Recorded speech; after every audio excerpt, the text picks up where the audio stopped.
നമസ്കാരം. എല്ലാവർക്കും KSR ക്ലാസിൻ്റെ 27ാം ഭാഗത്തിലേക്ക് സ്വാഗതം. ഈ ക്ലാസ്സിൽ നമ്മൾ ഫാമിലി പെൻഷനെ കുറിച്ചാണ് ഡിസ്കസ് ചെയ്യാൻ പോകുന്നത്. Family pension. On the death of the officer, either after retirement or while in service, the family is supported by a regular income, and that is known as family pension.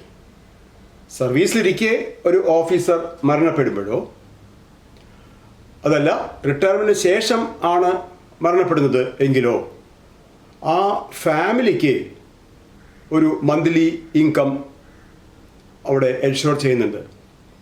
അതാണ് നമ്മൾ family pension എന്ന പേരിൽ പഠിക്കാൻ പോകുന്നത്. അപ്പോൾ എങ്ങനെയാണ് ഈ ഫാമിലിയെ ഡിസൈഡ് ചെയ്യുന്നത്? എങ്ങനെയാണ്? അതൊരു ക്രമം ഉണ്ട്. ഫാമിലി മെമ്പേഴ്സ് ആരെയൊക്കെയാണ് ഫാമിലി മെമ്പേഴ്സായിട്ട് പരിഗണിക്കുന്നത് എന്ന്. അപ്പോൾ നമ്മൾ TA പറഞ്ഞു, TA ട്രാൻസ്ഫർ ആവുന്ന ഒരു ഓഫീസറെ അക്കമ്പനി ചെയ്യുന്ന ഫാമിലി മെമ്പേഴ്സ് എന്ന് പറഞ്ഞാൽ സ്പൗസ് ആൻഡ് 2 ചിൽഡ്രൻ മാത്രമാണ്. സ്പൗസും 2 കുട്ടികളും മാത്രമേ ഫാമിലിയെ പരിഗണിക്കുള്ളൂ. പക്ഷേ ഇവിടെ അങ്ങനെയല്ല. ഫാമിലി എന്ന് പറഞ്ഞാൽ first priority goes to spouse. ഒരു deceased officer either in service, while in service or after retirement, first priority goes to spouse. ആദ്യം സ്പൗസാണ്. ദെൻ എൽഡസ്റ്റ് ചൈൽഡ്, മൂത്ത കുട്ടി. മൂത്ത കുട്ടി എന്ന് പറഞ്ഞാൽ if it is a boy child, ഒരു ആൺകുട്ടിയാണെങ്കിൽ only up to the age of 25, 25 വയസ്സ് വരെ മൂത്ത കുട്ടി ആൺകുട്ടിയാണെങ്കിൽ അവിടെ ആ ഫാമിലി പെൻഷൻ ആൺകുട്ടിയുടെ പേരിൽ ഫാമിലി പെൻഷൻ ലഭിക്കും. ഇപ്പോൾ സ്പൗസ് ഇല്ല, അഥവാ സ്പൗസിൻ്റെ മരണശേഷം അങ്ങനെയാവാം. സ്പൗസിനാണ് ഇപ്പോൾ ഫസ്റ്റ് പ്രിഫറൻസ്. ആഫ്റ്റർ സ്പൗസ് ചിലപ്പോൾ ഓഫീസർ റിട്ടയർ ചെയ്യുന്നതിൻ്റെ മുന്നേ തന്നെ സ്പൗസ് മരിച്ചു പോയിട്ടുണ്ടാവും, അങ്ങനെയാവാം. In the absence of spouse, then eldest child. Spouse ആദ്യം മരിച്ചു, അതല്ല സ്പൗസ് കുറച്ചു കാലം ഫാമിലി പെൻഷൻ വാങ്ങി എന്നിട്ട് മരണപ്പെട്ടു. അപ്പോൾ നെക്സ്റ്റ് എൽഡസ്റ്റ് ചൈൽഡാണ്. ആ എൽഡസ്റ്റ് ചൈൽഡ് ഒരു ആൺകുട്ടിയാണെങ്കിൽ അയാൾക്ക് 25 വയസ്സ് തികയുന്നത് വരെ, അല്ലെങ്കിൽ ജോലി ലഭിക്കുന്നത് വരെ, ഒരു ഇൻകം ലഭിക്കുന്നത് വരെ, അതല്ലെങ്കിൽ അവൻ്റെ മാരേജ് കഴിയുന്നത് വരെ, ഈ 3 കാര്യങ്ങളിൽ ഏതാണോ ആദ്യം വരുന്നത് അന്ന് അദ്ദേഹത്തിൻ്റെ ഫാമിലി പെൻഷൻ, അദ്ദേഹത്തിന് ലഭിക്കുന്ന ഫാമിലി പെൻഷൻ നിലയ്ക്കും. 25 വയസ്സ് തികയുന്ന അന്ന് ഫാമിലി പെൻഷൻ സ്റ്റോപ്പ് ആവും. അതല്ല ജോലി കിട്ടി, അങ്ങനെയാണെങ്കിൽ ഫാമിലി പെൻഷൻ സ്റ്റോപ്പ് ആവും. അതല്ല മാരേജ് കഴിഞ്ഞു, അങ്ങനെയാണെങ്കിലും ഫാമിലി പെൻഷൻ സ്റ്റോപ്പ് ആവും. ഇനി അത് കഴിഞ്ഞാൽ പെൺകുട്ടികളുണ്ടെങ്കിൽ പെൺകുട്ടികൾക്ക് ഈ ഏജ് റെസ്ട്രിക്ഷൻ ഇല്ല. 25 വയസ്സ് എന്ന ഏജ് റെസ്ട്രിക്ഷൻ ഇല്ല. Until their marriage or getting a job. അത് രണ്ടും ഇവിടെയുണ്ട്. കല്യാണം കഴിയുന്നത് വരെയോ പെൺകുട്ടിയാണെങ്കിൽ കല്യാണം കഴിയുന്നത് വരെയോ, അല്ലെങ്കിൽ പെൺകുട്ടിക്ക് ഒരു ജോലി ലഭിക്കുന്നത് വരെയോ മാത്രമാണ് she is supported by family pension. ഇതിലേതാണ് ആദ്യം സംഭവിക്കുന്നത്? അന്ന് അവരുടെ ഫാമിലി പെൻഷൻ നിലയ്ക്കും പെൺകുട്ടിയാണെങ്കിൽ. അപ്പോൾ സ്പൗസ്, ദെൻ എൽഡസ്റ്റ് ചൈൽഡ്, അവർ ആൺകുട്ടിയാണെങ്കിൽ ഇന്ന് മേൽ പറഞ്ഞ കണ്ടീഷൻസ്, പെൺകുട്ടിയാണെങ്കിൽ ഇപ്പോൾ പറഞ്ഞ conditions.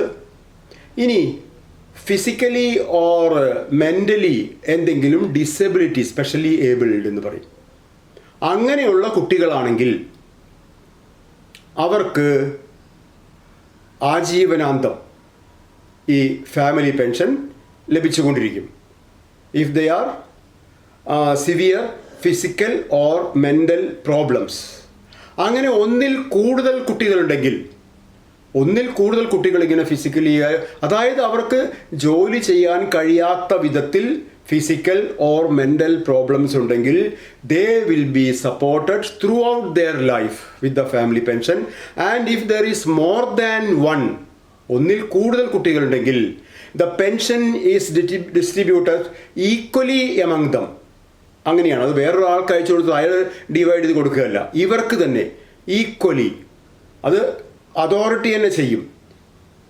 If there is more than one child who is suffering from serious disabilities which prevented from doing any works, പൈസ ലഭിക്കുന്ന ഏതെങ്കിലും ജോലി ലഭിക്കുന്നതിന് തടസ്സം നിൽക്കുന്ന വിധത്തിൽ ഉള്ള എന്തെങ്കിലും ഫിസിക്കൽ ഓർ മെൻ്റൽ ഡിസബിലിറ്റീസ് ഉണ്ടെങ്കിൽ, അതൊന്നിൽ കൂടുതലുണ്ടെങ്കിൽ അവിടെ the pension amount will be distributed equally among dum. അതാണ് ഡിസേബിൾഡ് ചൈൽഡ് അല്ലെങ്കിൽ ചിൽഡ്രൻ ഉണ്ടെങ്കിൽ അങ്ങനെയാണ്. ഇനി legally adopted child. Legally adopted child ഇപ്പോൾ ഇവരാരും ഇല്ല, പക്ഷേ ലീഗലി അഡോപ്റ്റഡ് ചൈൽഡ് ഉണ്ട്. സ്പൗസില്ല, അഥവാ സ്പൗസ് മരിച്ചു, പിന്നെയുള്ളത് സ്വന്തമായിട്ട് കുട്ടികളില്ല, ബയോളജിക്കൽ ചൈൽഡ് അല്ലെങ്കിൽ ബയോളജിക്കൽ ചിൽഡ്രൻ ഇല്ല. But the retired officer has a legally adopted child. പക്ഷേ ആ അഡോപ്ഷൻ എപ്പോൾ നടന്നിരിക്കണം? Before retirement. റിട്ടയർ ചെയ്തതിന് ശേഷമാണ് അഡോപ്റ്റ് ചെയ്തതെങ്കിൽ അവർക്ക് ഫാമിലി പെൻഷൻ ലഭിക്കില്ല. പ്രത്യേകം നോട്ട് ചെയ്യേണ്ട ഒരു പോയിൻ്റാണത്. If the adoption is held after the date of retirement, then that adopted child is not eligible for family pension. അവർക്ക് ഫാമിലി പെൻഷൻ ലഭിക്കില്ല അഡോപ്റ്റഡ് ചൈൽഡിന്. പിന്നെ അത് കഴിഞ്ഞ് നെക്സ്റ്റ് പ്രിഫറൻസ് വരുന്നത് legally separated spouse. Legally separated spouse അവർക്കുണ്ട്. Legally separated spouse വിവാഹിതനായിരുന്നു അല്ലെങ്കിൽ വിവാഹിതയായിരുന്നു, പക്ഷേ അത് ഡൈവേഴ്സ്ഡ് ആണ്, അത് ലീഗലി സെപ്പറേറ്റഡ് ആണ്. അവർക്കും ഇവരാരുമില്ല എന്നുണ്ടെങ്കിൽ അതിനിടയ്ക്ക് ഒരാളും കൂടി ഉണ്ട്, പാരൻസ് ഉണ്ട് കേട്ടോ.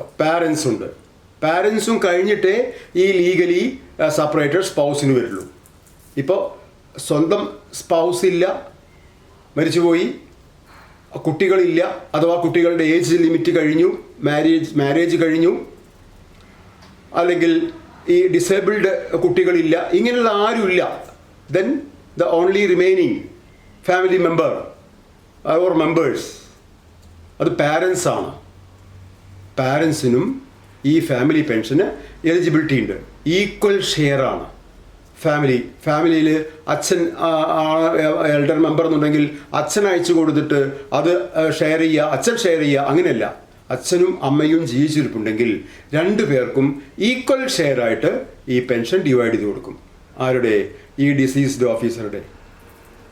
ഇപ്പം അങ്ങനെയൊക്കെ സംഭവിക്കുക. ഇപ്പോൾ ഞാൻ പറഞ്ഞല്ലോ, ഇത് പെൻഷൻ ശേഷം മരിക്കുന്നതല്ല, സർവീസിലിരിക്കെ മരിക്കുമ്പോഴും ഇതേ നിയമങ്ങളാണ്. അപ്പോൾ സർവീസിലിരിക്കെ ബിഫോർ മാരേജ് ആണ് ഒരു ഓഫീസർ മരിച്ചത്. അപ്പോൾ ഫാമിലിയെ പിന്നെ അവിടെ ഉള്ളൂ. അപ്പോൾ ഫാമിലിയിൽ അച്ഛനും അമ്മയ്ക്കും എന്ത് കിട്ടും? ഈക്വലി ഇത് ഡിവൈഡ് ചെയ്ത് കിട്ടും.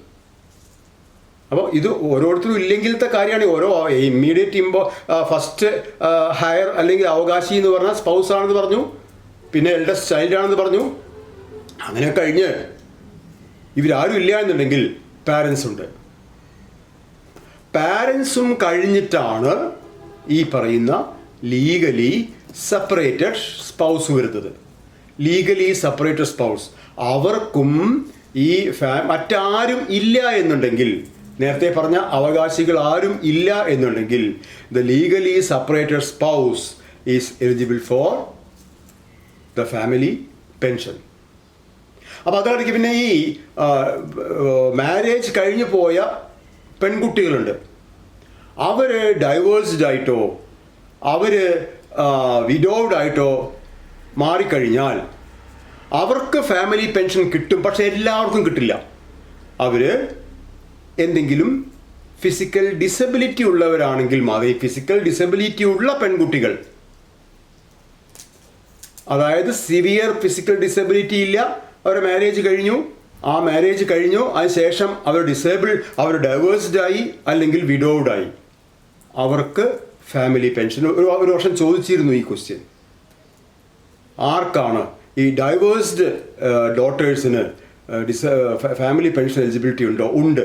Provided if they R disabled അല്ലെങ്കിൽ സ്പെഷ്യലി ഏബിൾഡ് പേഴ്സൺ ആണെങ്കിൽ അവർക്ക്, അല്ലെങ്കിൽ ഇല്ല ആണെങ്കിൽ അവർക്ക് ഫാമിലി പെൻഷന് എലിജിബിലിറ്റി ഉണ്ട്. അപ്പോൾ അതൊക്കെയാണ് ഈ ഫാമിലി പെൻഷൻ്റെ എലിജിബിലിറ്റി ആർക്ക് കിട്ടും എന്നുള്ളതിൻ്റെ ഒരു വിശദീകരണമാണ്. അപ്പോൾ നമ്മൾ ട്രാൻസ്ലെറ്റ് ചെയ്യൽ പറഞ്ഞത് വെറും സ്പൗസും കുട്ടികളും മാത്രമാണെങ്കിൽ ഇവിടെ ഒരു വൈഡ് റേഞ്ച് ഓഫ് ആരുണ്ട് എലിജിബിൾ ഫാമിലി മെമ്പേഴ്സ് ഉണ്ട്. അതിന് പ്രയോറിറ്റി ഉണ്ട്. ആദ്യം പറഞ്ഞത് പിന്നെ ആ രീതിയിൽ അതിന് പ്രയോറിറ്റി ഉണ്ട്. അങ്ങനെ ലീഗലി സെപ്പറേറ്റഡ് സ്പൗസിന് വരെ ഈ ഫാമിലി പെൻഷന് എലിജിബിലിറ്റി ഉണ്ട്. ഇനി ഈ ഫാമിലി പെൻഷൻ എങ്ങനെയാണ് കണക്കാക്കുന്നത്? നമ്മൾ പെൻഷൻ കണക്കാക്കുന്നതിൻ്റെ കുറേ കഥകളൊക്കെ പറഞ്ഞു. AE/2 × QS/30. AE എന്താണ്, QS എന്താണ്, അതിൻ്റെ നിബന്ധനകൾ എന്താണ്, അതിൻ്റെ മറ്റു കാര്യങ്ങൾ എന്താണെന്ന് വിശദമായി സംസാരിച്ചു നമ്മൾ. ഇവിടെ അത്രയ്ക്കൊന്നുമില്ല. 30% of last month pay average emoluments അല്ല, 30% ഓഫ് ലാസ്റ്റ് മന്ത് പേ, അവസാനത്തെ മാസത്തെ ശമ്പളം എന്താണോ അതിൻ്റെ 30% ഫാമിലി പെൻഷൻ. അപ്പോൾ ഒരു ഓഫീസർക്ക് ലാസ്റ്റ് മന്തിൽ ഒരു ഇൻക്രിമെൻ്റ് ഉണ്ട്. ലാസ്റ്റ് മന്തിൽ ഒരു ഇൻക്രിമെൻ്റ് ഉണ്ട്. അതല്ല ഫാമിലി പെൻഷനെ വളരെ വളരെ എന്താ പറയുക പോസിറ്റീവായിട്ട് ബാധിക്കും. ഒരു ഇൻക്രിമെൻറ്റ് 3000 രൂപയാണ് ഇൻക്രിമെൻറ്റ്, റിട്ടയർ ചെയ്യാമ്പോഴേക്കും ഇൻക്രിമെൻറ്റ് എമൗണ്ട് കൂടി ഉണ്ടാവും. 3000 റുപ്പീസാണ് ഒരു ഇൻക്രിമെൻറ്റ്. അത് ലാസ്റ്റ് മന്തിലാണ്. 31/12 retirement, 1/12 increment date. 3000 രൂപ ആ ലാസ്റ്റ് മന്ത് പേയിലാണ് കൂടി. അതിൻ്റെ 30% 900 രൂപ ഫാമിലി പെൻഷനിൽ വർധനവ് വന്നു ലാസ്റ്റ് മന്തിൽ ഇൻക്രിമെൻറ്റ് വന്നപ്പോൾ. അപ്പോൾ ലാസ്റ്റ് മന്തിലെ ബേസിക് പേ എന്താണോ അതിൻ്റെ 30% ആണ് എന്ത്, ഈ ഫാമിലി പെൻഷൻ. അങ്ങനെയാണ് നോർമൽ ഫാമിലി പെൻഷൻ 2 തരത്തിലുണ്ട്. നോർമൽ ഫാമിലി പെൻഷനുണ്ട്, ഹയർ റേറ്റ് ഓഫ് ഫാമിലി പെൻഷനുണ്ട്. നമ്മൾ പഠിക്കാം. ഇപ്പോൾ normal family pension it is 30% of last month pay. അതിനെയാണ് നോർമൽ ഫാമിലി പെൻഷൻ എന്ന് പറയാം. ഇനി പലപ്പോഴും ചോദിച്ചുള്ള ക്വസ്റ്റ്യനാണ് നൺസ്, കന്യാസ്ത്രീകളുടെ ഫാമിലി പെൻഷൻ എങ്ങനെയാണ് എന്ന ചോദ്യം. കന്യാസ്ത്രീകൾക്ക് ഫാമിലി പെൻഷൻ ഇല്ല. അത് ക്രിസ്ത്യൻ റിലീജിയസ് നിയമങ്ങൾ പ്രകാരം ഒരു നൺ, ഒരു പെൺകുട്ടി കന്യാസ്ത്രീയായി കഴിഞ്ഞാൽ കുടുംബ ബന്ധങ്ങൾ ഇല്ല എന്നാണ് അവിടെ നിയമങ്ങൾ പറയുന്നത്. അതുകൊണ്ട് തന്നെ അവർക്ക് ഫാമിലി പറഞ്ഞാൽ പിന്നെ അച്ഛനും അമ്മയല്ലേ ഉള്ളൂ. പക്ഷേ അച്ഛനും അമ്മയും ജീവിച്ചിട്ട് പാരൻസ് ഉണ്ടെങ്കിൽ പോലും പാരൻസിന് ഫാമിലി പെൻഷന് എലിജിബിലിറ്റി ഇല്ല. ഒരു നൺ മരിച്ചു, സർവീസിലിരിക്കെ തന്നെ മരിച്ചു, ആ സ്പൗസിൻ്റെയോ മറ്റോ കാര്യങ്ങളോട് പറയാനില്ല. പക്ഷെ പാരൻസ് ഉണ്ട്. നമ്മൾ നേരത്തെ പറഞ്ഞ എലിജിബിലിറ്റി ക്രൈറ്റീരിയ പ്രകാരം പാരൻസ് ജീവിച്ചിരിപ്പുണ്ട്, പാരൻസിന് കിട്ടൂല്ല. No family pension for none. അവർക്ക് ഫാമിലി പെൻഷൻ ഇല്ല. ആൻഡ് അവരുടെ DCRG ഇതിൻ്റെ തുടർ ചർച്ചകളിൽ വരും. DCRG ഗ്രാറ്റുവിറ്റിക്ക് അവർക്ക് വേണമെങ്കിൽ അവർക്ക് നോമിനേഷൻ കൊടുക്കാം. ഗ്രാറ്റുവിറ്റിയുടെ എലിജിബിലിറ്റി ഇന്ന ആൾക്ക് കൊടുക്കണം. എൻ്റെ gratuity on the event of death of the officer, gratuity may be payable to ഇന്ന ആള് എന്ന് പറഞ്ഞിട്ട് അവർക്ക് നോമിനേഷൻ കൊടുക്കാം. Suppose they having to filed any nomination കൊടുത്തിട്ടില്ല. അങ്ങനെയാണെങ്കിലോ നോമിനേഷൻ കൊടുത്തിട്ടില്ല എന്നുണ്ടെങ്കിൽ ആ DCRG, ആ മദർ സുപ്പീരിയർ, അവർ വർക്ക് ചെയ്യുന്ന ആ കന്യാസ്ത്രീ മഠത്തിലെ മദർ സുപ്പീരിയർ ആരാണോ she is eligible for the DCRG amount. പക്ഷെ അവർക്കും ഫാമിലി പെൻഷൻ ഇല്ല. DCRG എമൗണ്ട് അവർക്കുള്ളതാണ്. ഇവർ നോമിനേഷൻ കൊടുത്തിട്ടില്ല. നോമിനേഷൻ അവർക്ക് ആർക്ക് വേണമെങ്കിൽ കൊടുക്കാം. പാരൻസിന് വേണമെങ്കിൽ കൊടുക്കാം, ബ്രദേഴ്സിന് വേണമെങ്കിൽ കൊടുക്കാം, ആർക്ക് വേണമെങ്കിൽ നോമിനേഷൻ കൊടുക്കാം. പക്ഷെ നോമിനേഷൻ കൊടുക്കാത്തിടത്തോളം കാലം അവരുടെ DCRG is payable to the mother superior. അപ്പോൾ ഫാമിലി പെൻഷൻ, നോർമൽ ഫാമിലി പെൻഷൻ്റെ കാര്യങ്ങളാണ് നമ്മളിപ്പോൾ ഇവിടെ ഡിസ്കസ് ചെയ്തത്. ഫാമിലി പെൻഷൻ എന്ന് പറഞ്ഞാൽ 30% ഓഫ് ദ ലാസ്റ്റ് മന്ത് പേ ആണ്. അത് ആർക്കൊക്കെയാണ് കൊടുക്കുക, അതിൻ്റെ പ്രയോറിറ്റിയാണ് പറഞ്ഞത്. അത് നൺസ് ആണെങ്കിൽ എന്താണ്, അത്രയും കാര്യങ്ങൾ നമ്മൾ പറഞ്ഞു.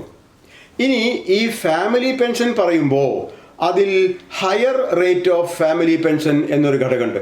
Higher rate of family pension എന്താ? Higher rate of family pension എന്ന് പറഞ്ഞാൽ, higher rate of family pension എന്ന് പറഞ്ഞാൽ ഒരു ഓഫീസർ റിട്ടയർ ചെയ്ത് 7 വർഷം തികയുന്നതിൻ്റെ മുന്നേ മരിച്ചു.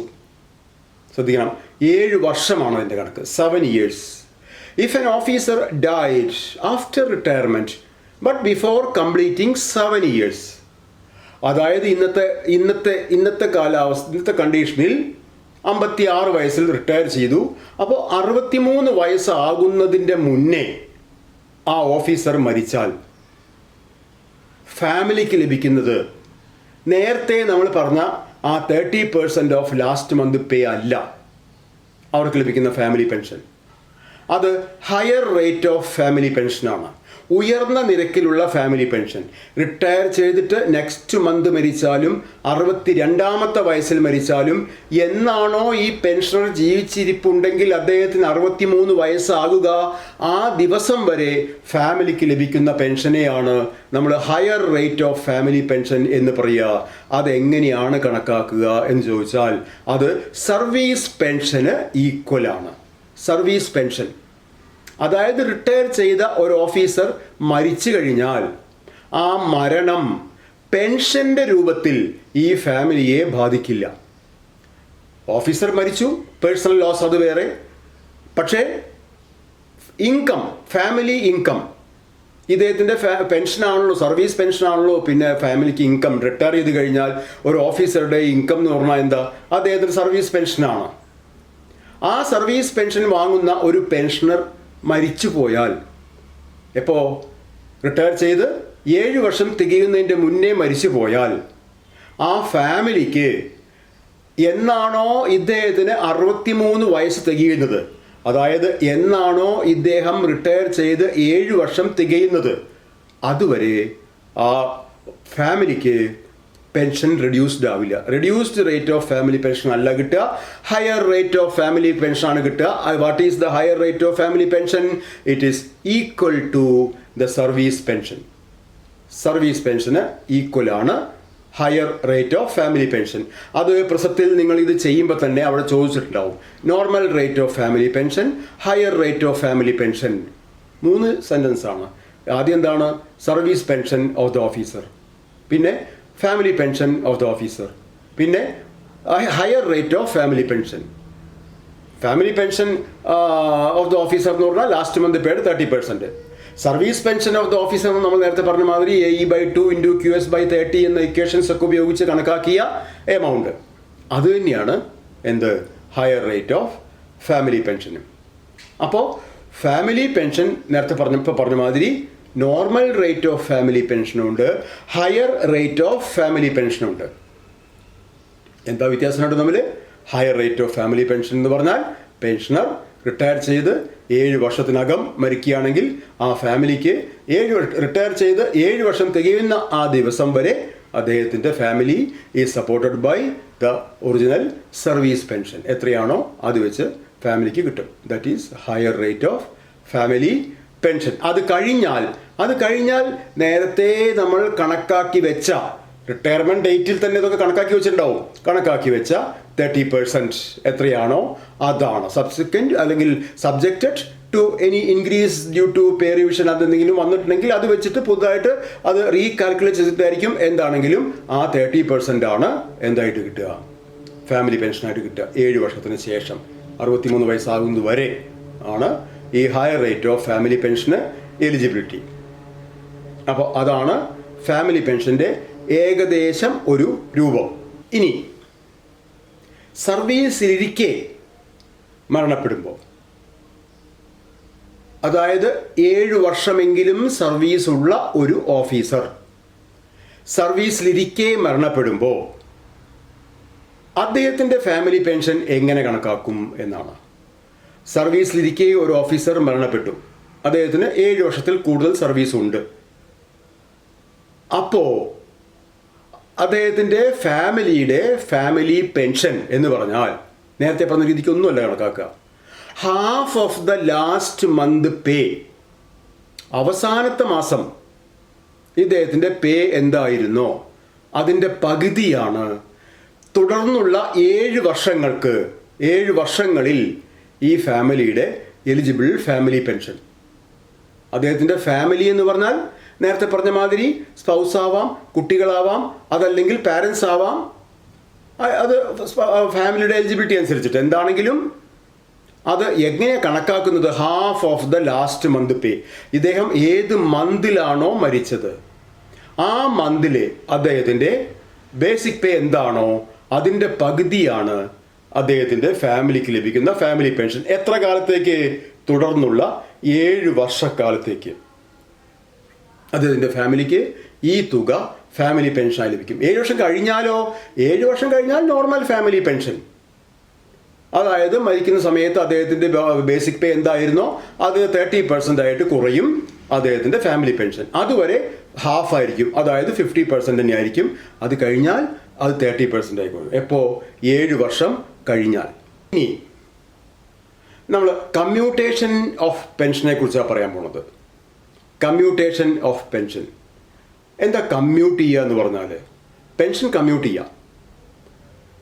ഒരു ഓഫീസർ റിട്ടയർ ചെയ്യുമ്പോൾ അദ്ദേഹത്തിന് വേണം എന്നുണ്ടെങ്കിൽ അദ്ദേഹത്തിൻ്റെ പെൻഷൻ തുകയുടെ 40% ഒരു നിശ്ചിത ഫോർമുലയ്ക്കനുസരിച്ച്, അതായത് ഒരു നിശ്ചിത പീരിയഡിന്, ഫോർമുല എന്ന് പറഞ്ഞാൽ ഒരു നിശ്ചിത പീരിയഡിന് അനുസരിച്ച് അദ്ദേഹത്തിന് ഒന്നിച്ച് വാങ്ങിക്കാം.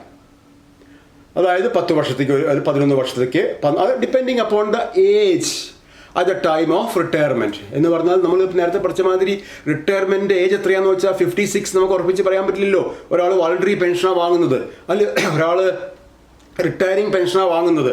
അപ്പോൾ അദ്ദേഹം ഏത് പെൻഷനാണോ വാങ്ങിക്കുന്നത് അന്നത്തെ അദ്ദേഹത്തിൻ്റെ ഏജ് എന്താണോ ആ ഏജിനെ ഡിപ്പെൻഡ് ചെയ്തിട്ട് അദ്ദേഹത്തിന് ഒരു നിശ്ചിത വർഷത്തെ പെൻഷൻ തുകയുടെ 40%, മന്ത്ലി പെൻഷൻ്റെ 40% അഡ്വാൻസ് ആയിട്ട് കൊടുക്കും.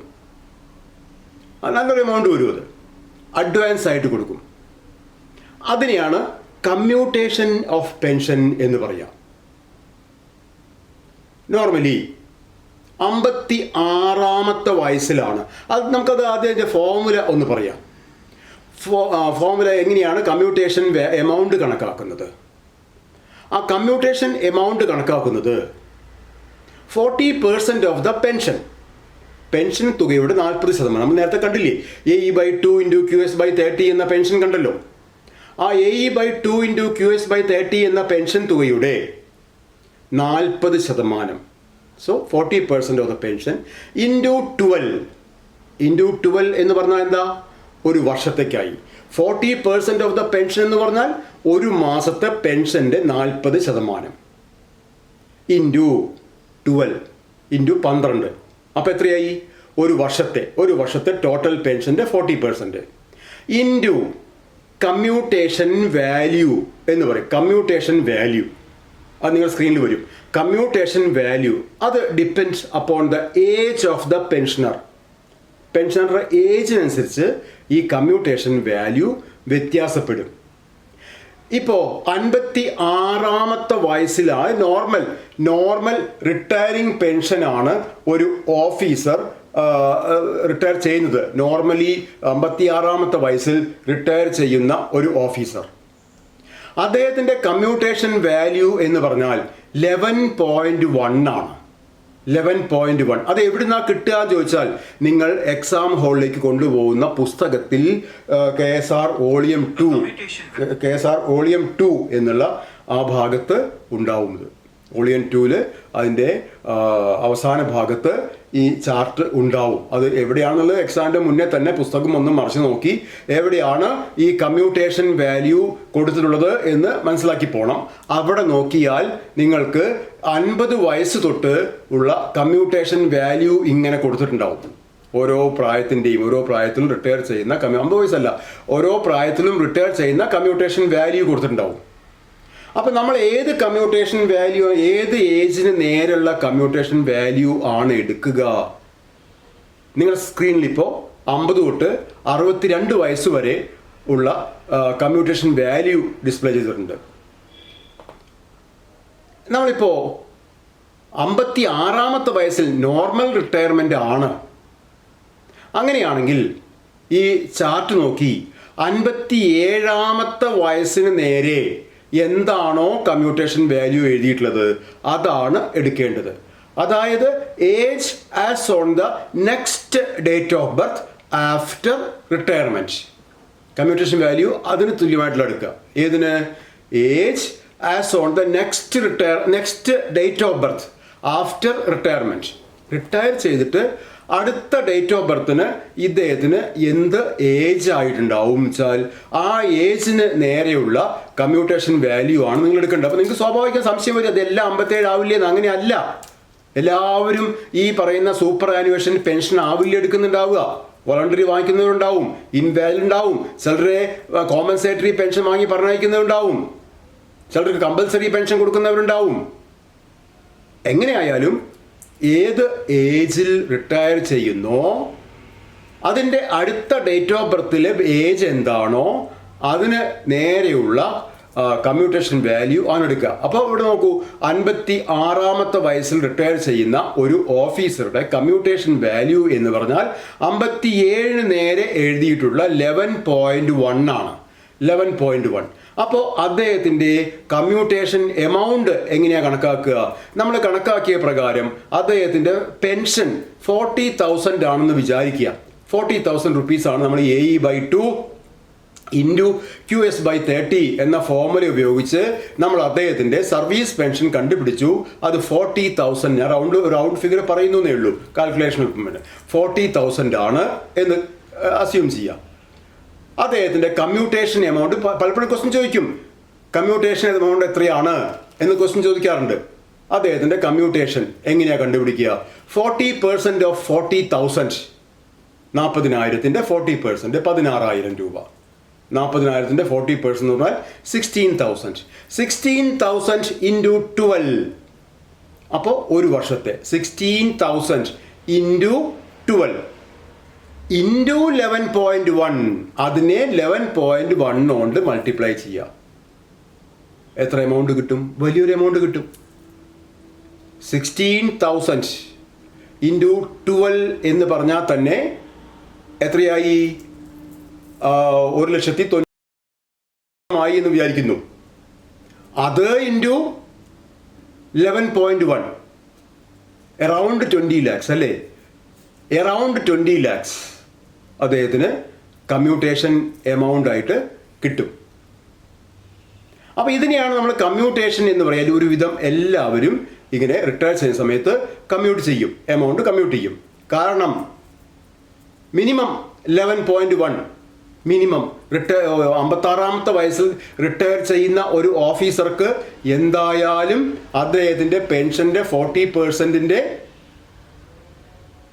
ഒരു വർഷത്തെ ഇൻറ്റു 12 ഇൻറ്റു 11.1 അത്രയും ഒരു എമൗണ്ട് അദ്ദേഹത്തിന് കമ്മ്യൂട്ടേഷൻ വാല്യൂ, കമ്മ്യൂട്ടേഷൻ എമൗണ്ട് ആയിട്ട് കിട്ടും. ഇങ്ങനെ കമ്മ്യൂട്ട് ചെയ്ത ഈ പെൻഷൻ, അതായത് 40% പെൻഷൻ കമ്മ്യൂട്ടേഷന് ശേഷം നമുക്ക് ലഭിക്കുന്ന പെൻഷൻ എമൗണ്ട് എന്ന് പറഞ്ഞാൽ എത്രയേ ഉള്ളൂ? 60% ഉള്ളൂ. 60% ഓഫ് പെൻഷനേ ഉള്ളൂ. 40,000 ആണ് പെൻഷൻ നമ്മൾ കണക്കാക്കിയത്. അതിന്ന് 16,000 രൂപ, ഒരു മാസം 16,000 രൂപ വെച്ച് ഒരു വർഷത്തെ കണക്കാക്കി അതിൻ്റെ 11.1 ഇരട്ടി, അതായത് 11 വർഷവും ഏതാനും ഒരു അറൗണ്ട് 1 മന്തും, 11 വർഷവും അറൗണ്ട് 1 മന്തും, ഇത്രയും കാലത്തേക്കുള്ള ഈ എമൗണ്ട് ഒരുമിച്ച് നിങ്ങൾക്ക് തന്നതാണ്. പിന്നെ നിങ്ങൾക്ക് മന്ത്ലി, അത് കഴിഞ്ഞാൽ നിങ്ങളുടെ മന്ത്ലി പെൻഷൻ എത്രയായിരിക്കും? കമ്മ്യൂട്ടേഷൻ എഫക്റ്റീവ് ആയി കഴിഞ്ഞാൽ then the monthly pension of the officer is 60%. 16,000 കുറച്ച് 40,000 16,000 കുറച്ച എമൗണ്ട് ആണ്. എത്രയാ? 24,000 രൂപയായിരിക്കും അദ്ദേഹത്തിൻ്റെ മന്ത്ലി പെൻഷൻ. 24,000 രൂപ മന്ത്ലി പെൻഷൻ്റെ ബേസിക്കും അതിൻ്റെ DR എത്രയായിരിക്കും? 40,000. അത് ഓർക്കണം. 40,000 DR, അത് എന്താ പറയുക, DRNS അലവൻസ് ആണ് പറയുന്നത്. DR എന്ന് പറഞ്ഞാൽ 40,000 ബേസ്ഡ് ഓൺ ഫുൾ പെൻഷൻ എന്താണോ അതിനെ ബേസ് ചെയ്തിട്ടാണ് DR കണക്കാക്കുക.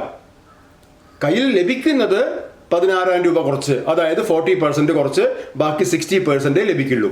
ഇനി നെക്സ്റ്റ് ഒരു DA എൻഹാൻസ്മെന്റ് അനൗൺസ് ചെയ്ത് നോക്കിയാൽ, DA എൻഹാൻസ്മെന്റ് അനൗൺസ് ചെയ്തു. ആ DA വർധനവ് ഏതിൻ്റെ ബേസിലായിരിക്കും? ഈ മുഴുവൻ പെൻഷന്റെ 40,000 ബേസിലായിരിക്കും. 40,000 3% ആണ് DA എൻഹാൻസ്മെന്റ് ആയിട്ട് വരിക. അതിനൊന്നും ബാധിക്കില്ല, അതിനൊന്നും ഈ കമ്മ്യൂട്ടേഷൻ ബാധിക്കില്ല. പക്ഷെ കയ്യിൽ ലഭിക്കുന്ന തുക എന്ന് പറഞ്ഞാൽ 60% ഉള്ളൂ. കാരണം 40% ഓൾറെഡി തന്നു കഴിഞ്ഞു. ഭാവിയിൽ ഉണ്ടാവുന്ന പെൻഷൻ ഉണ്ടാവുന്ന വർധനവ് കണക്കാക്കുമ്പോൾ ആ വർധനവിനുള്ള പെൻഷന്റെ തുക എന്ന് പറഞ്ഞാൽ പെൻഷൻ എത്രയാണെന്ന് ചോദിച്ചാൽ അത് 40,000 തന്നെയാണ്.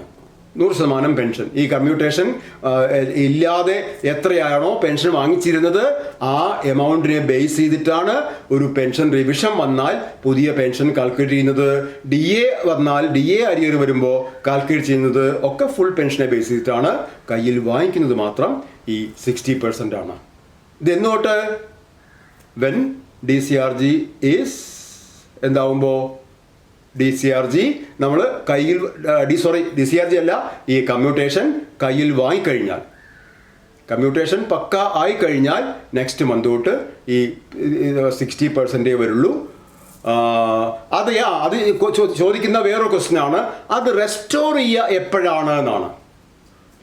ഈ കമ്മ്യൂട്ടേഷൻ 11.1 വർഷത്തേക്കാണല്ലോ നമുക്ക് തന്നത്. 56 വയസ്സിൽ റിട്ടയർ ചെയ്യുന്ന ഒരാളുടെ കമ്മ്യൂട്ടേഷൻ കണക്കാക്കുമ്പോൾ 40% of the pension into 12 into 11.1 എന്ന് പറഞ്ഞാൽ 11.1 വർഷത്തേക്കാണല്ലോ ഇത് അഡ്വാൻസ് ആയി തന്നത്. അപ്പോൾ കറക്റ്റ് ഈ 11.1 വർഷം കഴിഞ്ഞാൽ ഇത് വീണ്ടും പഴയതുപോലെ 100% പെൻഷൻ ലഭിക്കുമോ എന്ന് സംശയം വരും. ലഭിക്കില്ല. Commutation, the commuted value of the pension shall be restored only after 12 years, 12 വർഷത്തിന് ശേഷം. അത് അങ്ങനെ ബ്ലാങ്ക് ആയിട്ട് പഠിക്കാനും പാടില്ല. നോർമൽ ക്വസ്റ്റ്യൻ, നോർമലായിട്ട് ഏജ് പറയാതെ the commutation portion commuted portion of the pension will B restored after dash years എന്ന് ചോദിച്ചാൽ നിങ്ങൾ എന്ത് എഴുതണം? 12 ഇയേഴ്സ് എഴുതണം. 12 വർഷം. 12 വർഷത്തിന് ശേഷം എന്ത് ചെയ്യും? ഈ പെൻഷൻ പുനഃസ്ഥാപിക്കപ്പെടും, മുഴുവൻ പെൻഷനും കിട്ടും. അപ്പോൾ നമുക്കിവിടെ ലഭിച്ചത് എത്രയാ? 11.1 ഇയേഴ്സിനുള്ള 40% ആണ് നമുക്ക് അഡ്വാൻസ് ആയിട്ട് ഒരുമിച്ച് തന്നത്. എന്ന് തന്നു? 11.1 വർഷം മുന്നേ തന്നു. അപ്പോൾ അത് റെസ്റ്റോർ ചെയ്യാൻ ഇനിയും ഏതാനും മാസങ്ങൾ കൂടി കഴിയും. അതായത് 12 വർഷം പൂർത്തിയാവണം. 12 വർഷം പൂർത്തിയായാൽ മാത്രമേ കമ്മ്യൂട്ടഡ് എമൗണ്ട് പുനഃസ്ഥാപിക്കപ്പെടുള്ളൂ. കാരണം അത്രയും വലിയൊരു എമൗണ്ട് നിങ്ങൾക്ക് ഇതിന് മുന്നേ തന്നതല്ലേ. അപ്പോൾ അതിൻ്റെ ഒരു ഇൻട്രസ്റ്റ് നിലയ്ക്കോ ആ നിലയ്ക്ക് അത് കണക്കാക്കിയാൽ മതി. അത്രയും മാസങ്ങൾ നിങ്ങൾക്ക് വീണ്ടും ഈ 40% എമൗണ്ട് കുറഞ്ഞ പെൻഷൻ തന്നെ ലഭിക്കുള്ളൂ. Even though it has not been paid along with the commutation amount ആണല്ലോ. കമ്മ്യൂട്ടേഷൻ എമൗണ്ട് കൂടെ കിട്ടിയിട്ടില്ല, 11.1 വർഷത്തേക്ക് കിട്ടിയിട്ടുള്ളൂ. പക്ഷെ 12 വർഷം കഴിഞ്ഞാലേ അത് മുഴുവനായും തിരിച്ച് കിട്ടുള്ളൂ. അത് എങ്ങനെ ചോദിക്കുകയാണെങ്കിൽ എത്ര വർഷം കഴിഞ്ഞാലാണ് കമ്മ്യൂട്ടഡ് പോർഷൻ റെസ്റ്റോർ ചെയ്യുക എന്ന് മാത്രം ചോദിക്കുകയാണെങ്കിൽ, അതേസമയം ഏജ് പറഞ്ഞിട്ട് ഒരു officer took invalid pension at the age of 52, his pension will be restored after dash years.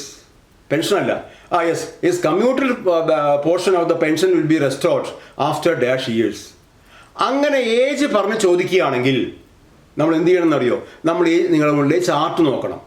അതിൽ 52ാമത്തെ വയസ്സിൽ ഇൻവാലിഡ് പെൻഷൻ എടുത്ത ഒരാളുടെ കമ്മ്യൂട്ടേഷൻ കണക്കാക്കിയപ്പോൾ അന്നെടുത്ത കമ്മ്യൂട്ടഡ് വാല്യൂ എന്തായിരിക്കും?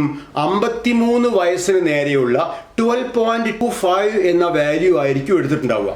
53 വയസ്സ് നമ്മൾ പറഞ്ഞു, ഏത് ഏജിലാണോ റിട്ടയർ ചെയ്യുന്നത് അതിൻ്റെ നെക്സ്റ്റ് ഡേറ്റ് ഓഫ് ബർത്തിൽ എത്രയാണോ ഏജ് വരിക അതിന് നേരെയുള്ള കമ്മ്യൂട്ടേഷൻ വാല്യൂ ആണ് എടുക്കേണ്ടത്. അപ്പോൾ 52ാമത്തെ വയസ്സിൽ ഒരാൾ വളരെ റിട്ടയർമെൻറ്റ് വാങ്ങിക്കഴിഞ്ഞാൽ 53ാമത്തെ വയസ്സിന് നേരെയുള്ള 12 ആണ് എന്ത്? Commutation value. അങ്ങനെ 12.25 കമ്മ്യൂട്ടേഷൻ വാല്യൂ പ്രകാരം കമ്മ്യൂട്ട് ചെയ്തിട്ടുള്ള ഒരാളുടെ പെൻഷൻ 13 വർഷം കഴിഞ്ഞാലേ എന്ത് ചെയ്യുള്ളൂ, തിരിച്ചു കൊടുക്കുള്ളൂ, അത് റെസ്റ്റോർ ചെയ്ത് കൊടുക്കുള്ളൂ 13 വർഷം കഴിഞ്ഞാൽ. എന്നാൽ അതേസമയം 49 വയസ്സിൽ ഒരാൾ വോളണ്ടറി പെൻഷൻ എടുത്തു. അദ്ദേഹത്തിൻ്റെ കമ്മ്യൂട്ടേഷൻ വാല്യൂ 13.25 ആണ്. 13.25, അതായത് 50 വയസ്സിൽ അദ്ദേഹത്തിൻ്റെ പെൻഷൻ എന്തായിരുന്നു, അതിൻ്റെ 40% × 12 × 13.5 വെച്ചാണ് നമ്മൾ കാൽക്കുലേറ്റ് ചെയ്ത് കൊടുത്തത്. 13.25 13.25 വെച്ചാണ് നമ്മൾ കാൽക്കുലേറ്റ് ചെയ്ത് കൊടുത്തത്. 13.25 വർഷത്തോളം ഉള്ള പെൻഷൻ ഒരുമിച്ച് കൊടുത്തു. അദ്ദേഹത്തിൻ്റെ ഈ കമ്മ്യൂട്ടഡ് വാല്യൂ എപ്പോഴാണ് റെസ്റ്റോർ ചെയ്യുക? After 14 years. അതായത് കമ്മ്യൂട്ടഡ് വാല്യൂ എന്താണോ അത് പോസിറ്റീവ് റൗണ്ടിങ് നടത്തുക. അത് ഈവൻ 0.1 ആണെങ്കിൽ പോലും, ഇപ്പോൾ 11.1 ആണല്ലോ, 56 വയസ്സിൽ റിട്ടയർ ചെയ്യുന്നവർക്ക് കമ്മ്യൂട്ടേഷൻ വാല്യൂ 11.1 ആണല്ലോ. 0.1 ആണെങ്കിൽ നമ്മൾ അത് നെഗ്ലക്ട് ചെയ്യുക നോർമൽ റൗണ്ടിങ്ങിൽ. ഇവിടെ നോർമൽ റൗണ്ടിങ് അല്ല, എന്താണോ ആഫ്റ്റർ ആ പോയിന്റ് കണ്ടുവരുന്നത് അതെന്ത് തന്നെയാണെങ്കിലും പോസിറ്റീവ് റൗണ്ടിങ് ആണ്. 11.1 ആണെങ്കിൽ 12, 12.25 ആണെങ്കിൽ 13, 13.25 ആണെങ്കിൽ 14.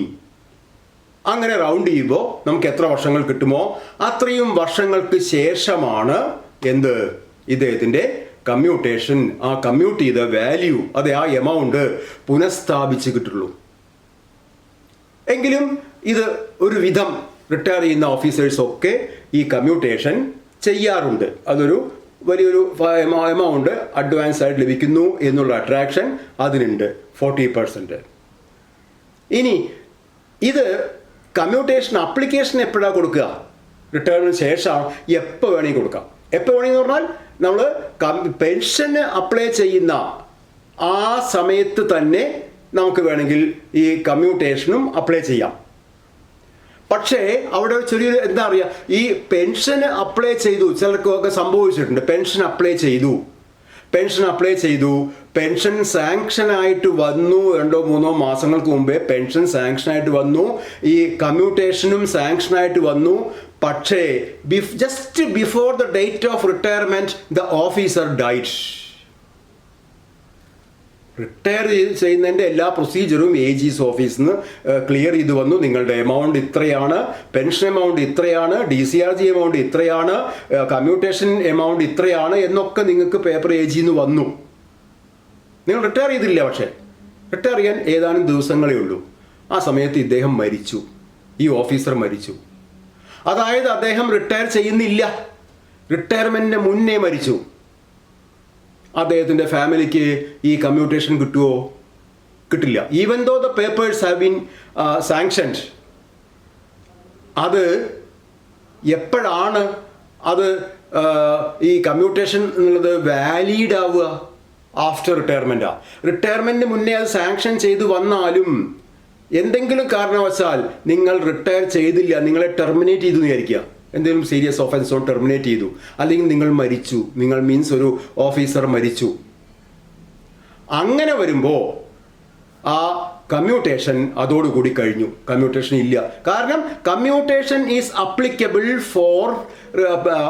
Applicable on the basis of pension. Pension എന്നുള്ള എമൗണ്ടിൻ്റെ 40% ഇവിടെ നിങ്ങൾ പെൻഷൻ ആയില്ലല്ലോ. പെൻഷൻ ആവുന്നതിന് മുമ്പേ ദ ഓഫീസർ ഡൈഡ്, ഓഫീസർ മരിച്ചില്ലേ.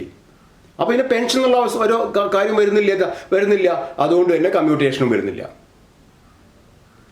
അപ്പോൾ application you can submit the application along with the pension procedure.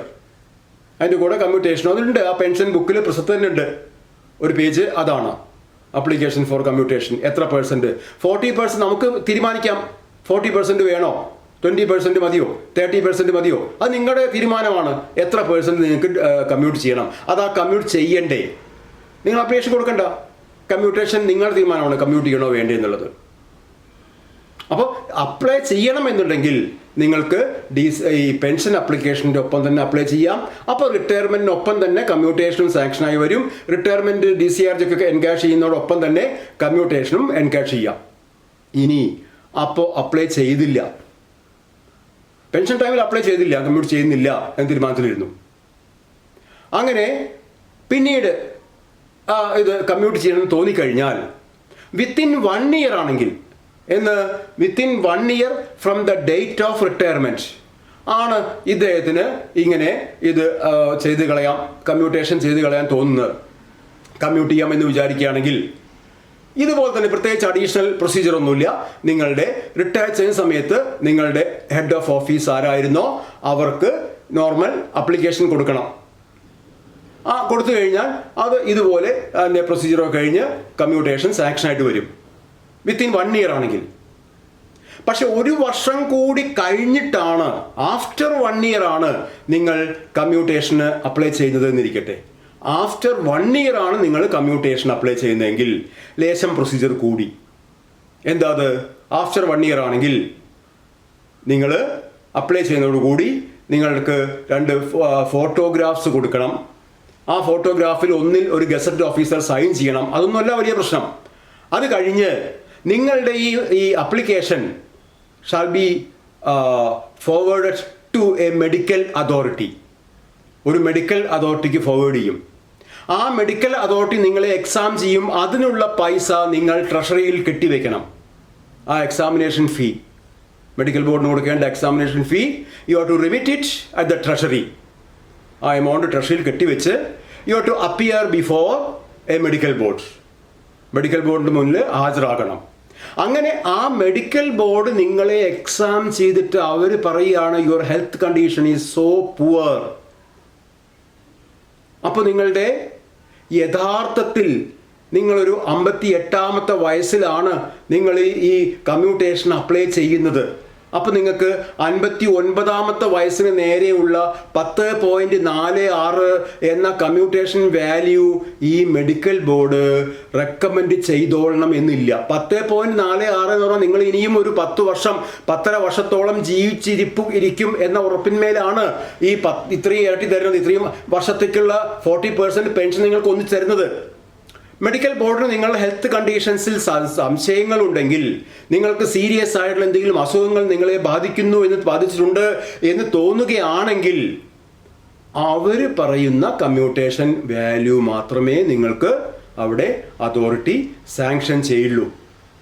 Normal കേസിൽ 58-ാമത്തെ വയസ്സിൽ 58-ാമത്തെ വയസ്സിൽ അപ്ലൈ ചെയ്യുമ്പോൾ 59 വയസ്സിന് നേരെയുള്ള കമ്മ്യൂട്ടേഷൻ വാല്യൂ എടുക്കുക. But it is depending upon the recommendations of the medical board. അപ്പോൾ അതാ പറഞ്ഞത്, കുറച്ച് പ്രൊസീജിയർ ഫോർമാലിറ്റീസ് കൂടുതലാണ്. If you didn't apply for the commutation along with the application four pension or after 1 year, രണ്ടും ആവാം. After 1 year, 1 വർഷത്തിനകത്ത് കൊടുത്താലും മതി. അത് രണ്ടും നിങ്ങൾ ചെയ്തില്ല, പെൻഷനായി 1 വർഷത്തിന് ശേഷമാണ് നിങ്ങൾ ഈ കമ്മ്യൂട്ടേഷൻ അപ്ലൈ ചെയ്യുന്നതെങ്കിൽ ഇത്തരത്തിലുള്ള പ്രൊസീജിയേഴ്സിലൂടെ നിങ്ങൾ കടന്നു പോകണം.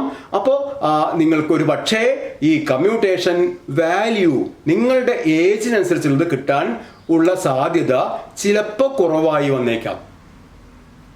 അത് ഈ മെഡിക്കൽ ബോർഡിൻ്റെ തീരുമാനപ്രകാരം അതിൽ കുറവ് വരാൻ സാധ്യതയുണ്ട്. അതാണ് കമ്മ്യൂട്ടേഷൻ്റെ അപ്ലിക്കേഷൻ ആഫ്റ്റർ 1 ഇയർ ആണെങ്കിൽ ഉണ്ടാകാവുന്ന ഒരു ഭവിഷ്യത്ത്. ഇനി ഈ കമ്മ്യൂട്ടേഷൻ നിങ്ങൾക്ക് തരണമെന്നുണ്ടെങ്കിൽ, ഈ കമ്മ്യൂട്ടേഷൻ അലൗ ചെയ്യുന്ന സമയത്ത് നിങ്ങളുടെ പേരിൽ എന്തെങ്കിലും കോടതി നടപടികൾ നടപ്പിലാവുന്നുണ്ടെങ്കിൽ, ഏത് for pension if he is facing any court proceedings എന്തെങ്കിലും നടപ്പിലാവുന്നുണ്ടെങ്കിൽ അതിൻ്റെ വിധി വന്നതിന് ശേഷം മാത്രമേ നിങ്ങളുടെ കമ്മ്യൂട്ടേഷൻ സാങ്ഷൻ ആവുള്ളൂ. അത് വിധി വന്നു, നിങ്ങൾ അതിൽ കുറ്റക്കാരനല്ല, നിങ്ങൾക്ക് എഗെയിൻസ്റ്റ് ആയിട്ട് ഒരു വിധിയും ഇല്ല, എഗെയിൻസ്റ്റ് ആയിട്ടൊന്നും വിധി ന്യായത്തിൽ മെൻഷൻ ചെയ്തിട്ടില്ല എന്നുണ്ടെങ്കിൽ, എന്നത്തെ ഡേറ്റ് വെച്ചാണോ നിങ്ങൾ കമ്മ്യൂട്ടേഷൻ അപ്ലൈ ചെയ്ത് അന്ന് തൊട്ടുള്ള കമ്മ്യൂട്ടേഷൻ, അതായത് ആ കമ്മ്യൂട്ടേഷൻ വാല്യൂ വെച്ചിട്ട് നിങ്ങൾ 56-ാമത്തെ വയസ്സിൽ തന്നെയാണ് കമ്മ്യൂട്ടേഷൻ അപ്ലൈ ചെയ്തത്.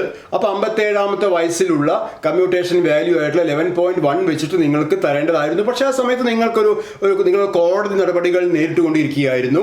അപ്പോൾ കോടതി നടപടികളുടെ വിധി വരാൻ വേണ്ടി കാത്തിരിക്കും. അത് വന്നത് 57-ലോ നിങ്ങൾക്ക് 58-ഓ വയസ്സാവുമ്പോഴായിരിക്കും. അങ്ങനെ 58-ഓ 59-ഓ വയസ്സിൽ ആ വിധി വന്നാലും അതിൽ നിങ്ങൾക്ക് എഗെയിൻസ്റ്റ് ആയിട്ടുള്ള പരാമർശങ്ങൾ ഒന്നുമില്ല എന്നുണ്ടെങ്കിൽ നിങ്ങളുടെ ഈ കമ്മ്യൂട്ടേഷൻ 56-ാമത്തെ വയസ്സിൽ അപ്ലൈ ചെയ്യുമ്പോൾ എന്തായിരുന്നോ കമ്മ്യൂട്ടേഷൻ വാല്യൂ നിങ്ങൾക്ക് നൽകേണ്ടിയിരുന്നത്, അത് വെച്ചിട്ട് നിങ്ങളുടെ കമ്മ്യൂട്ടേഷൻ എമൗണ്ട് കാൽക്കുലേറ്റ് ചെയ്തിട്ട് അത് നിങ്ങളുടെ അക്കൗണ്ടിലേക്ക് വരും.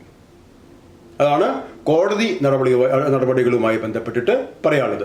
ഇനി ഈ 10 വർഷത്തേക്ക് അല്ലെങ്കിൽ ഈ 11.1 11 വർഷത്തേക്ക് 13 വർഷത്തേക്കൊക്കെ ഈ കമ്മ്യൂട്ടേഷൻ വാല്യൂ വെച്ചിട്ട് നിങ്ങൾ കമ്മ്യൂട്ടേഷൻ വാങ്ങി 2-3 വർഷത്തിന് ശേഷം ഈ കമ്മ്യൂട്ടേഷൻ വാങ്ങിയ ആ വ്യക്തി മരിച്ചുപോയി. 13 വർഷത്തേക്കുള്ള പെൻഷനാവും അഡ്വാൻസ് കിട്ടിയിട്ടുള്ളത്. പക്ഷേ അദ്ദേഹം 13 വർഷം ജീവിച്ചിരുന്നില്ല. അതിനു മുന്നേ ആ പെൻഷൻ മരിച്ചുപോയി. അപ്പോൾ ഈ എക്സസ് വാങ്ങിയ തുക തിരിച്ചു കൊടുക്കണോ, അദ്ദേഹത്തിന് ഫാമിലി പെൻഷൻ അത് മൈനസ് ചെയ്യുമോ? ഇല്ല. അതാണ് അതിൻ്റെ വേറൊരു അട്രാക്ഷൻ. 11 വർഷത്തേക്ക് 12 വർഷത്തേക്കോ 13 വർഷത്തേക്കോ depending upon the age of retirement ഈ കമ്മ്യൂട്ടേഷൻ വാങ്ങിച്ചതിന് ശേഷം ഈ ഓഫീസർ എന്ന് മരണപ്പെട്ടാലും കമ്മ്യൂട്ട് ചെയ്ത ആ എമൗണ്ട് ഒരിക്കലും അദ്ദേഹത്തിൻ്റെ ഫാമിലി പെൻഷനിൽ നിന്നോ മറ്റ് ആനുകൂല്യങ്ങളിൽ നിന്നോ തിരിച്ചു പിടിക്കില്ല. അത് വാങ്ങിക്കഴിഞ്ഞു, ഫാമിലിക്ക് അത് അദ്ദേഹത്തിന് അത് നൽകിക്കഴിഞ്ഞു. അതൊരിക്കലും റിക്കവർ അരിയർ എമൗണ്ട് അല്ലെങ്കിൽ ബാലൻസ് എമൗണ്ട് വല്ലതുണ്ടെങ്കിൽ അത് റിക്കവർ ചെയ്യില്ല. അതാണ് കമ്മ്യൂട്ടേഷൻ്റെ മറ്റൊരു പ്രത്യേകത. ഇത്രയൊക്കെയാണ് ഫാമിലി പെൻഷനും കമ്മ്യൂട്ടേഷനും കൂടി പറയാനുള്ളത്. DCRG കൂടിയാണ് പെൻഷൻ എന്നുള്ള പോർഷനിൽ ബാക്കിയുള്ളത്. DCRG നമുക്ക് അടുത്ത ക്ലാസ്സിൽ പറയാം.